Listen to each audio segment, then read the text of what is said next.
الحمد لله نحمده ونستعينه ونستغفره ونؤمن به ونتوكل عليه ونعوذ بالله من شرور أنفسنا ومن سيئات أعمالنا من يهده الله فلا مضل له ومن يضلله فلا هادي له ونشهد أن لا إله إلا الله وحده لا شريك له ونشهد أن سيدنا ومولانا محمدا عبده ورسوله أما بعد فأعوذ بالله من الشيطان الرجيم بسم الله الرحمن الرحيم هو الذي أرسل رسوله بالهدى ودين الحق ليظهره على الدين كله وكفى بالله شهيدا محمد رسول الله والذين معه أشداء على الكفار رحماء بينهم تراهم ركعا سجدا يبتغون فضلا من الله ورضوانا سيماهم في وجوههم من أثر السجود ذلك مثلهم في التوراة ومثلهم في الإنجيل كزرع أخرج شطأه فآزره فاستغلظ فاستوى على سوقه يعجب الزراع ليغيظ بهم الكفار وعد الله الذين آمنوا وعملوا الصالحات منهم مغفرة وأجرا عظيما صدق الله العلي العظيم اللهم صل على محمد وعلى آل محمد كما صليت على إبراهيم وعلى آل إبراهيم إنك حميد مجيد سبحانك لا علم لنا إلا ما علمتنا إنك أنت العليم الحكيم اللهم أرنا الحق حقا وارزقنا اتباعه وأرنا الباطل باطلا وارزقنا اجتنابه معزز سامعین کرام، میں نے آپ کے سامنے قرآن مجید کی چند آیات کریمہ تلاوت کی ہیں۔ اللہ رب العزت سے دعا ہے کہ اللہ تعالی مجھے ان کی روشنی میں صحیح عرض کرنے کی اور ہم سب کو اسے سمجھنے اور اس پر عمل کرنے کی توفیق عنایت فرمائے۔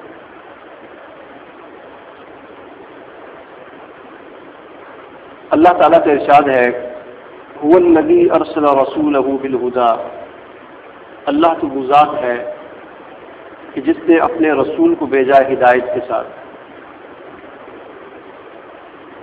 یعنی اللہ تعالیٰ وہ ذات ہے کہ جس نے اپنے رسول کو ہدایت یعنی یہ کتاب قرآن مجید دے کر بھیجا اور اس کے ساتھ ساتھ فرمایا ودین الحق، اور دین حق دے کر بھیجا۔ کہ قرآن مجید اللہ تعالیٰ کی وہ کتاب ہے کہ جس میں ساری دنیا کی صداقتیں، ہر طرح کی حقیقتیں اور ساری کی ساری سچائیاں اس کے اندر جمع ہیں، اور یہ اتنی عظیم کتاب ہے کہ اس کتاب کو دیکھنا بھی عبادت ہے، اس کتاب کو چھونا بھی عبادت ہے، اور اس کتاب کو پڑھنا بھی عبادت ہے، اس کو سننا بھی عبادت ہے، اس کو سمجھنا بھی عبادت ہے۔ دنیا کی اور کوئی ایسی کتاب نہیں کہ جس کتاب کو ہاتھ لگانا عبادت ہو، لیکن یہ قرآن مجید اللہ تعالیٰ کی وہ کتاب ہے، اس کو چھونا بھی یہ بھی مبارک ہے، اور اس کو سننا بھی عبادت، اس کو پڑھنا بھی عبادت، اور پھر اس کو سمجھ کر پڑھنا یہ تو بہت بڑی عبادت ہے۔ اور اللہ تعالیٰ نے یہ کتاب جو نازل فرمایا کہ کتاب انزلناہ الیک لتخرج الناس من الظلمات الی النور، کہ ہم نے یہ کتاب پیغمبر صلی اللہ علیہ وسلم آپ کی طرف اس لیے نازل کی تاکہ آپ اس کتاب کے ذریعے لوگوں کو اندھیروں سے روشنی کی طرف لائیں۔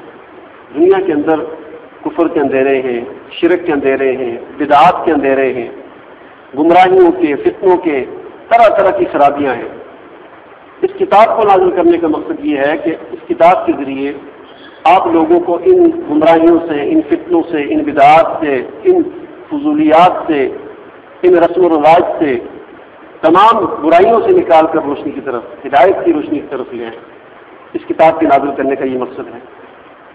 اور یہ ایک ایسی عجیب کتاب ہے قرآن مجید کہ یہ کتاب اللہ کی رحمت کو کھینچتی ہے۔ جس طرح مقناطیس ہوتا ہے نا، وہ لوہے کو اپنی طرف کھینچتا ہے، تو یہ کتاب، یہ قرآن مجید اللہ کی رحمت کو کھینچنے کا مقناطیس ہے۔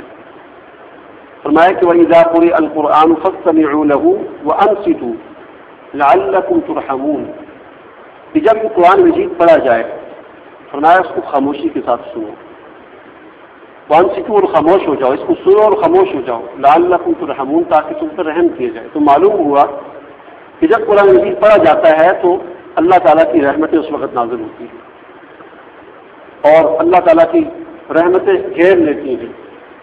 تو اتنی عجیب کتاب ہے کہ اللہ کی رحمتوں کو کھینچتی ہے، کہ جو اس کو پڑھتے ہیں اور جو اس کو سنتے ہیں، اللہ کی رحمتیں ان کو گھیر لیتی ہیں۔ اب یہ کتاب جو حضور اکرم صلی اللہ علیہ وسلم لے کر آئے، تو اس کا کوئی مقصد ہوگا۔ اللہ تعالیٰ نے اس آیت میں اس کا مقصد بھی بیان کر دیا۔ فرمایا کہ هو الذی، اللہ وہ ذات ہے، ارسل رسولہ، کہ جس نے اپنے رسول کو بھیجا، بالہدیٰ، ہدایت کے ساتھ، یعنی اس قرآن مجید کے ساتھ، ودین الحق، اور دین حق دے کر بھیجا۔ بھیجنے کا مقصد کیا ہے؟ فرمایا کہ لیظہرہ علی الدین کلہ، تاکہ وہ سارے کے سارے دینوں پر اس دین اسلام کو غالب کر دے۔ تو معلوم ہوا حضور اکرم صلی اللہ علیہ وسلم کے آنے کا مقصد اور اس قرآن مجید کے نزول کا مقصد اور دین حق کے آنے کا مقصد یہ ہے کہ اس دین کو ہم سارے دینوں پر غالب کر دیں، جتنے بھی دنیا کے اندر دین ہیں، سارے کے سارے دینوں پر اس دین کو غالب کر دیں۔ اور یہ دین کا غلبہ ہر جگہ ہونا چاہیے، ہمارے گھروں کے اندر بھی دین غالب ہو اور گھروں سے باہر بھی دین غالب ہو، ہر جگہ پر یہ دین غالب ہو۔ گھر کے اندر کوئی مسئلہ ہو، کوئی بات ہو، کوئی معاملہ ہو، کوئی جھگڑا ہو جائے، ہر جگہ پر دین غالب ہو، کہ ہم ترجیح دین کو دیں، کہ فیصلہ ہم اپنا دین سے کروائیں۔ اسی طرح گھر سے باہر بھی، ہمارے محلوں کے اندر، ہمارے معاشرے کے اندر اور ہماری ملک کے اندر، ہر جگہ پر یہ دین غالب ہو اور یہ دین کا فیصلہ آخری فیصلہ۔ تو فرمایا کہ اللہ کے رسول کو بھیجنے کا مقصد اور اس کتاب کو نازل کرنے کا مقصد یہ ہے کہ دین اسلام کو سارے کے سارے دینوں پر غالب کر دیا جائے۔ اور اللہ تعالیٰ نے اس دین اسلام کو غالب کیا۔ حضور اکرم صلی اللہ علیہ وسلم نے آپ صلی اللہ علیہ وسلم کو جس مقصد کے لیے اللہ تعالیٰ نے بھیجا تھا، آپ نے اس کا حق ادا کر دیا۔ ابتدا میں شروع میں کیا تھا؟ ایک حضور اکرم صلی اللہ علیہ وسلم اکیلے تھے۔ آپ کو جب اللہ نے نبی بنایا، آپ کو رسول بنایا، آپ پر تیری وحی نازل ہوئی، تو آپ اکیلے تھے۔ پھر آپ پر آپ کی بیوی حضرت خدیجہ رضی اللہ تعالیٰ عنہ وہ ایمان لائیں۔ مردوں میں حضرت ابوبکر صدیق رضی اللہ تعالیٰ عنہ ایمان لائے۔ بچوں میں حضرت علی رضی اللہ تعالیٰ عنہ ایمان لائے۔ تو ایک وقت تو وہ تھا کہ آپ کے علاوہ صرف 3 مسلمان تھے، صرف 3 مسلمان۔ ایسا وقت بھی تھا، اتنا کمزور یہ نہیں تھی کہ ہمارا دین اتنا کمزور تھا، اتنا اسلام بالکل ابتدائی دور تھا۔ اور پھر ایک ایک کر کے لوگ مسلمان ہوتے رہے، ایک چھوٹی سی ایک جماعت بن گئی، لیکن وہ جماعت بالکل کمزور تھی، اور اتنی کمزور جماعت تھی کہ اس کو مسجد میں نماز پڑھنے کی اجازت نہیں تھی، بیت اللہ میں جانے کی اجازت نہیں تھی، اور مسلمانوں پر کافر ہر طرح کے ظلم کرتے تھے۔ حضرت بلال رضی اللہ تعالیٰ عنہ کے واقعات مشہور ہیں کہ ان کو کیسے کیسے ظلم کا نشانہ بنایا جاتا تھا، اور صحابہ کرام نے اپنے جسم ان کے چیر کر ان کو 2 ٹکڑے کر دیا گیا، ہر طرح ان کو ظلم و شدت کا نشانہ بنایا گیا۔ اتنی کمزور جماعت، لیکن اس جماعت کو کافر مٹا نہیں سکے، ختم نہیں کر سکے بالکل۔ وہ تو چاہتے تھے، اللہ تعالیٰ قرآن مجید فرماتے ہیں کہ یریدون لیطفئوا نور اللہ بافواہہم واللہ متم نورہ ولو کرہ الکافرون، کہ کافر تو یہ چاہتے تھے کہ یہ جو چھوٹا سا ایک چراغ جل رہا ہے، چھوٹے سے چند ایک جو لوگ ہیں، ایک چراغ ہے، اس کو اپنی پھونکوں سے بجھا دیں۔ ان کے خیال یہ تھا کہ کوئی مسئلہ نہیں ہے، چند ایک لوگ ہیں، 10 سے 20 ہے، جس وقت ہم چاہیں گے ان کو ختم کر دیں گے، ایک پھونک ماریں گے، یہ چراغ بجھ جائے گا۔ لیکن واللہ متم نورہ، اللہ تعالیٰ نے اس نور کو کامل کرنا تھا، پورا کرنا تھا، ولو کرے الکافرون، اگرچہ کافر چاہیں. یعنی کافر جو چاہتے ہیں اللہ تعالیٰ اس کے خلاف کرتے ہیں. کافروں کا ارادہ یہ تھا کہ ہم اس کو مٹا دیں گے، لیکن اللہ تعالیٰ نے اس کو مٹانے نہیں کیا. اور ایک وقت وہ بھی آیا کہ جب ان کو پتہ اندازہ ہو گیا کہ یہ تو لوگ مضبوط ہوتے جا رہے ہیں، یہ جماعت مضبوط ہوتی جا رہی ہے، تو بالآخر انہوں نے یہ فیصلہ کر لیا کہ اب ہم نے نعوذ باللہ حضور اکرم صلی اللہ علیہ وسلم کو اب قتل کر دینا ہے، اس کے بغیر اب کوئی چارہ کار نہیں ہے. لیکن مسئلہ یہ تھا کہ قتل کون کرے. ظاہر بات ہے حضور اکرم صلی اللہ علیہ وسلم بھی اتنے لوارث نہیں تھے، آپ کا یہ بہت بڑا خاندان تھا، قبیلہ تھا، تو ان کو اس بات کا بھی ڈر تھا، لہٰذا کوئی ایک آدمی قتل نہیں کر سکتا تھا. تو بالآخر انہوں نے یہ فیصلہ کیا آپس میں بیٹھ کر کہ ہر قبیلے کا ایک ایک آدمی اس مہم میں شریک ہوگا. جب 8-10 قبیلوں کے آدمی، ہر قبیلے کا ایک ایک آدمی شریک ہوگا، سب مل کر جب قتل کریں گے تو کسی ایک پر الزام نہیں لگے گا اور کوئی ایک اس کا مجرم نہیں بنے گا. لہٰذا جب سب نے فیصلہ کر لیا اور ہر قبیلے سے ایک ایک آدمی آ گیا اور حضور اکرم صلی اللہ علیہ وسلم کے مکان کا گھیرا بھی انہوں نے ڈال دیا. لیکن دیکھیے اللہ تعالیٰ نے کیسے آپ کو بچایا کہ آپ صلی اللہ علیہ وسلم ان کے بیچ میں سے نکل کر گئے، ان کے سامنے سے گزر کر گئے، لیکن اللہ تعالیٰ نے ان کی آنکھوں کے آگے پردے ڈال دیے، ان کو نظر نہیں آیا. اللہ تعالیٰ نے اس طرح اپنے دین کی حفاظت کی اور دین کی محنت کرنے والوں کے ساتھ اللہ تعالیٰ نے اس طرح اپنی غیبی مدد کی. تو جب دین کی محنت کی جاتی ہے اور دین کے ساتھ جو ہے انسان اپنا لگاؤ رکھتا ہے اور دین کی محنت کرتا ہے تو پھر اللہ تعالیٰ اس سے بھی مدد کرتے ہیں. اور اللہ تعالیٰ نے قرآن مجید میں اسی بات کو کہ میں نے کیسے تمہاری مدد کی، صحابہ کرام پر اپنا احسان جتلایا اور فرمایا کہ وَاذْكُرُوا، یاد کرو اس وقت کو، اذ انتم قلیل، کہ جب تم بالکل تھوڑے سے، مستضعفون، تم بالکل کمزور تھے، تمہاری کوئی حیثیت نہیں تھی، تخافون ان یتخطفکم الناس، تمہیں یہ اس بات کا خوف تھا کہ لوگ تمہیں اچک لیں گے. ظاہر بات ہے جو تھوڑے سے ہوتے ہیں چاروں طرف کفار ہو، فرمایا کہ تمہیں اس بات کا خوف تھا کہ کفار تمہیں اچک لیں گے. فآواکم، اللہ تعالیٰ فرماتے ہیں کہ میں نے تمہیں ٹھکانہ دیا. وأیدکم بنصرہ، اور میں نے تمہاری مدد کی، تمہاری تائید سے اپنی مدد کے ساتھ. ورزقکم من الطیبات، اور فرمایا کہ میں نے تمہیں پاکیزہ رزق دیا لعلکم تشکرون، تاکہ تم شکر کرو. تو صحابہ کرام کی ایک چھوٹی سی جماعت تھی، اللہ تعالیٰ نے اس کو جو ہے مضبوط کیا اور اتنا مضبوط کیا کہ بہت آگے چلے گی.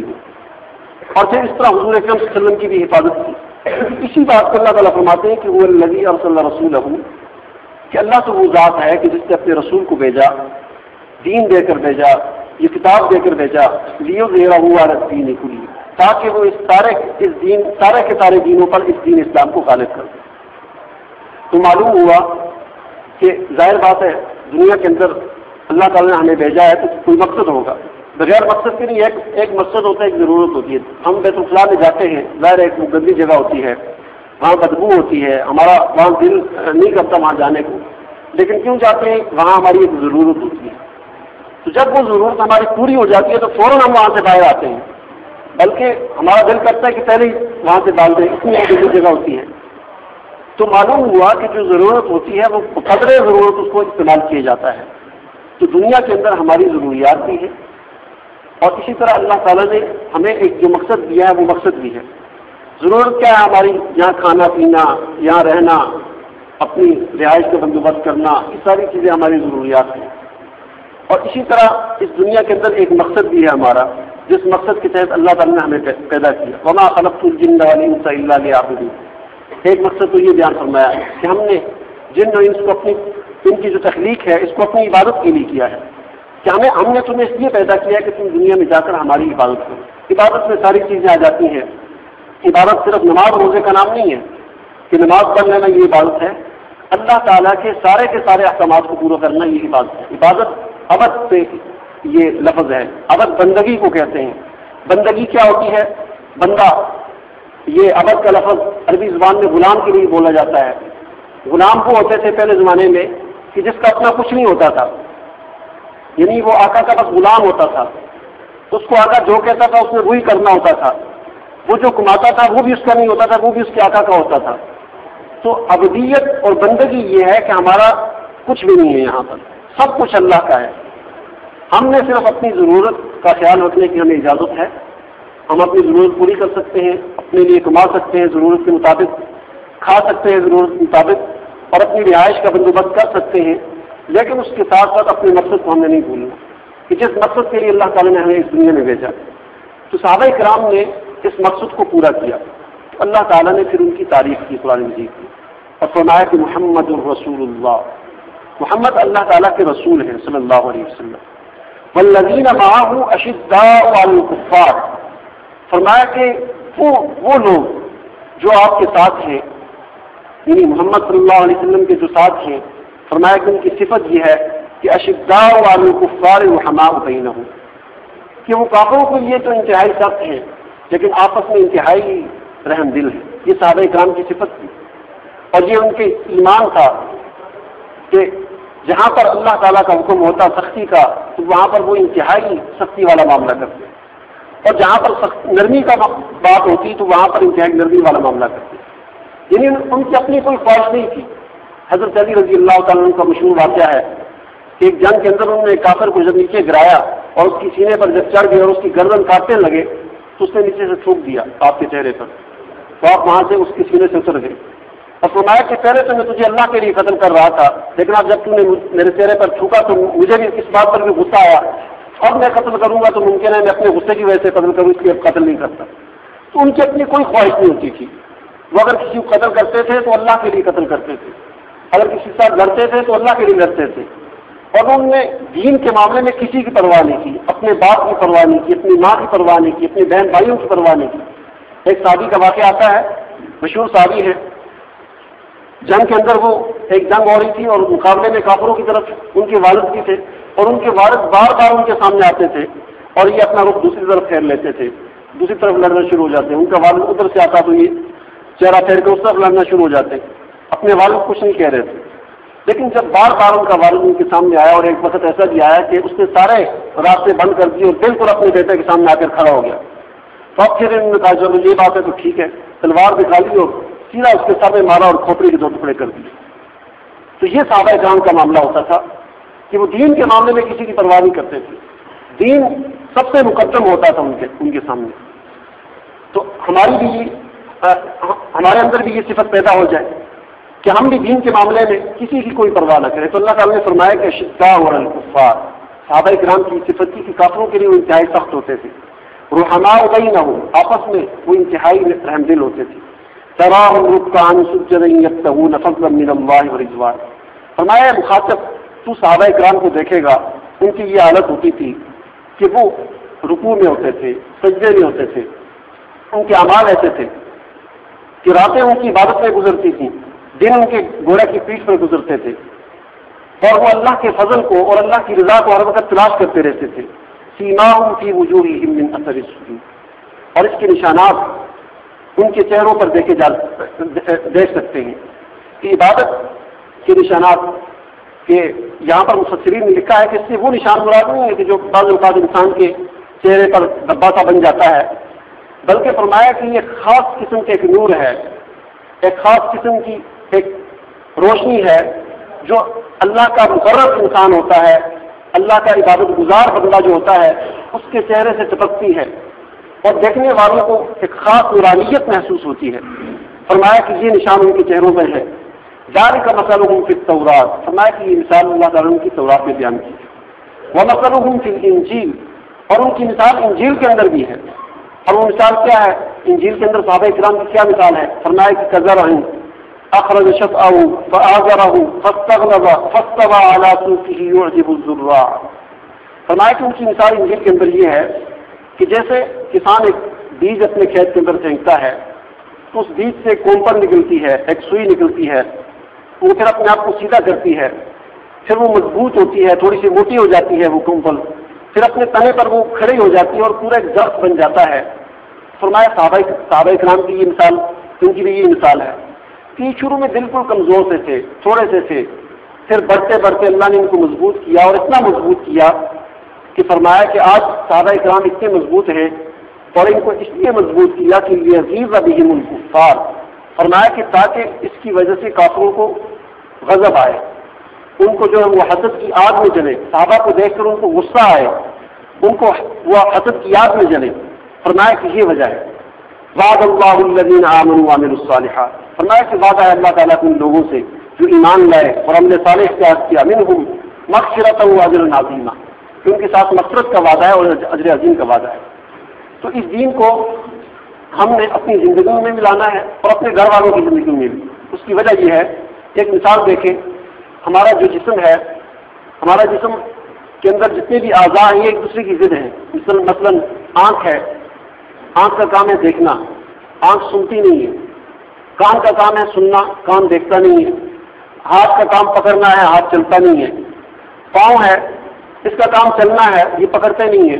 تو ہمارے جسم کے اندر جتنے اعضاء ہیں یہ ایک دوسرے کی ضد ہیں، یہ ایک دوسرے کا کام نہیں کرتے، ہر ایک کا اپنا کام ہے اور ہر ایک کا اپنا مقام ہے، ہر ایک کی اپنی ایک حیثیت ہے۔ لیکن ایک چیز ہمارے جسم کے اندر ایسی ہے جو ان سب کو جوڑ لیتی ہے اور سب ایک دوسرے کے معاون بن جاتے ہیں، وہ چیز روح ہے۔ کہ جب جسم کے اندر روح ہوتی ہے تو پھر یہ ساری کی ساری چیزیں ایک دوسرے کی معاون بن جاتی ہیں۔ سر میں درد ہوتا ہے تو پاؤں یہ نہیں کہتا کہ میرا مسئلہ نہیں ہے، بلکہ پاؤں چل کر جاتا ہے اسپتال کی طرف۔ آنکھ میں کوئی تکلیف ہوتی ہے، کوئی کانٹا چلا جاتا ہے، کوئی چھوٹی سی چیز چلی جاتی ہے تو آنکھ یہ نہیں کہتے کہ میرا مسئلہ نہیں ہے، بلکہ ہاتھ فوراً آنکھ کی طرف اٹھتے ہیں اور اس چیز کو نکالنے کی کوشش کرتے ہیں۔ یعنی ہمارے جسم میں کہیں بھی کوئی تکلیف ہو جائے تو باقی پورا جسم حرکت میں آ جاتا ہے، اور یہ حرکت میں لانے والی کیا چیز ہے؟ یہ روح ہے۔ اور یہی روح جب اس جسم سے نکل جاتی ہے تو جسم بے جان ہو جاتا ہے۔ اب روح نہیں ہے تو کوئی آدمی کسی کا کان کاٹ رہا ہو تو ہاتھ حرکت نہیں کریں گے، لیکن جب روح ہوتی ہے تو کوئی کسی کی طرف ڈنڈا اٹھائے تو ہاتھ فوراً آگے بڑھ جاتے اس کو روکنے کے لیے۔ لیکن یہ روح نکل گئی تو اب جسم بے جان ہو گیا۔ آپ کسی کا ہاتھ کاٹ دیں، پاؤں نہیں بھاگیں گے، جو مرضی کر لیں، باقی جسم کا کوئی حصہ اس کو بچانے کی کوشش نہیں کرے گا۔ تو بالکل یہی مثال ہے کہ ہمارا جو گھر ہوتے ہیں، ہمارے گھر کے اندر جو افراد ہوتے ہیں، ہر ایک کا اپنا ایک مقام ہے، ہر ایک کی اپنی ایک حیثیت ہے۔ باپ ہے اور بیٹا ہے، بیٹے کا اپنا مقام ہے، باپ کا اپنا مقام ہے۔ باپ اپنے بیٹے کا بیٹا نہیں ہو سکتا اور بیٹا اپنے باپ کا باپ نہیں بن سکتا، باپ اپنے بیٹے کا باپ ہی ہے، اس کا دادا نہیں بن سکتا۔ اسی طرح بہن جو ہے وہ اپنی جو ہے بہن اپنے بھائی کی جو ہے بہن ہے، تو ہر ایک کا اپنا اپنا ایک مقام ہے۔ لیکن ایک روح یہاں پر بھی اللہ تعالیٰ نے ہمیں دی ہے، وہ روح جب یہاں پر زندہ ہوتی ہے تو یہ سارے کے سارے پھر ایک جسم کی طرح بن جاتے ہیں۔ وہ کیا ہے؟ وہ دین اسلام ہے کہ جب گھر کے اندر دین کی روح ہوگی، دین اسلام کی روح ہوگی تو پھر یہ سارے کے سارے ایک جسم ہوں گے۔ باپ کو اگر کوئی تکلیف ہوگی تو بیٹا جتنے مرضی دور، ہزاروں میل دور ہوگا، فوراً پہنچ جائے گا اپنے باپ کی مدد کے لیے۔ بہن کو کوئی مسئلہ ہوگا تو بھائی فوراً اس کی مدد کے لیے پہنچ جائے گا۔ لیکن جب یہ دین نہیں ہوتا، یہ دین کی روح گھر کے اندر نہیں ہوتی ہے تو پھر یہ ایک زندہ لاش ہوتی ہے، پھر کسی کی کوئی پرواہ نہیں ہوتی۔ تو اس دین کو ہم نے اپنے گھروں کے اندر بھی زندہ کرنا ہے اور اپنے معاشرے کے اندر بھی زندہ کرنا ہے، اپنے محلے کے اندر بھی زندہ کرنا ہے۔ اور ظاہر بات ہے کہ دین سیکھنے سے آتا ہے، سیکھے بغیر ہم بیٹھے رہے، ہم کہیں کہ ہمارے پاس کوئی چیز آج جس طرح دیکھیں نا، کبھی ہم نے یہ کیا کہ گھر میں بیٹھ گئے آرام سے کہ چلو کھانا خود ہی آ جائے گا، کمانے کی ضرورت نہیں ہے۔ تو جس طرح ہمیں ہمارا اس بات پر یقین ہے کہ جب تک ہم گھر سے نکلیں گے نہیں، کمائیں گے نہیں، کوئی محنت نہیں کریں گے، اس وقت تک ہمیں روزی نہیں مل سکتی، اس وقت تک ہمیں کھانا نہیں مل سکتا، اس وقت تک ہمیں مکان نہیں مل سکتا، ہماری جو ہے ضروریات پوری نہیں ہو سکتی جب تک ہم محنت نہ کریں۔ تو بالکل اسی طرح یہ دین بھی محنت سے آتا ہے۔ جب تک ہم اس دین کے لیے محنت نہیں کریں گے، اس کے لیے باغ دوڑ نہیں کریں گے، اس کے لیے اپنا وقت نہیں نکالیں گے، اس کے لیے ہم اپنی قربانی نہیں دیں گے، اپنی جان کی قربانی، اپنے وقت کی قربانی، اپنے مال کی قربانی نہیں دیں گے، اس وقت تک دین نہیں آئے گا۔ ہم ہر چیز کے لیے محنت کرتے ہیں لیکن دین کے لیے کوئی محنت نہیں کرتے۔ صحابہ کرام کو دیکھیں، صحابہ کرام کیسی محنت کرتے تھے۔ ایک صحابی ہیں، بالکل بوڑھے تھے، حضور اکرم صلی اللہ علیہ وسلم کی خدمت میں آئے، عرض کی اللہ کے رسول صلی اللہ علیہ وسلم، میں بالکل بوڑھا ہو چکا ہوں، میری عمر آخر کو پہنچ چکی ہے اور میری ہڈیاں بالکل کمزور ہو چکی ہیں، میں آپ سے کچھ سیکھنے کے لیے آیا ہوں، علم حاصل کرنے کے لیے آیا ہوں۔ صحابہ تو حضور اکرم صلی اللہ علیہ وسلم کی تعریف کی اور فرمایا کہ تم جس راستے سے آئے ہو اس راستے کے پتھر نے بھی تمہارے لیے مغفرت کی دعا کی ہے، اس راستے کے درخت نے بھی تمہارے لیے مغفرت کی دعا کی ہے اور اس راستے کے ڈھیلے نے بھی تمہارے لیے مغفرت کی دعا کی ہے۔ تو معلوم ہوا کہ دین کو سیکھنے کے لیے جب آدمی نکلتا ہے تو راستے کے، اب یہ کوئی کسی عام انسان کی بات نہیں ہے، حضور اکرم صلی اللہ علیہ وسلم جو اللہ کے پیغمبر ہیں، اللہ کے نبی ہیں، آپ کی ہر بات سچی ہے، آپ کی ہر بات اٹل اور حقیقت ہے، آپ فرما رہے ہیں کہ دین کو سیکھنے کے لیے جب آدمی نکلتا ہے تو ہر چیز، یہ پتھر، یہ چونکیاں، یہ انسان کے لیے مقصد کی دعائیں کرتے ہیں۔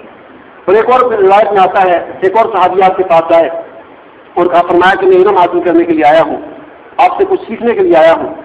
تو آپ نے فرمایا کہ جب کوئی طالب علم، یعنی علم کا طالب علم سے مراد مطلب یہ نہیں ہے کہ کوئی بچہ، عام طور پر طالب علم کو جب لفظ بولا جاتا ہے تو اس سے بچے ذہن میں آ جاتے ہیں، نہیں، طالب علم کا طالب، چاہے وہ جس بھی عمر کا ہو، بوڑھا ہو، جوان ہو، کوئی بھی علم کا طالب، فرمایا کہ جب علم کی طلب کے لیے نکلتا ہے اور فرمایا کہ فرشتے اس کے گرد گھیرا ڈال دیتے ہیں، اس کو اپنے گھیرے میں لے لیتے ہیں، اور پھر ان فرشتوں کے اوپر دوسرے فرشتے کھڑے ہو جاتے ہیں۔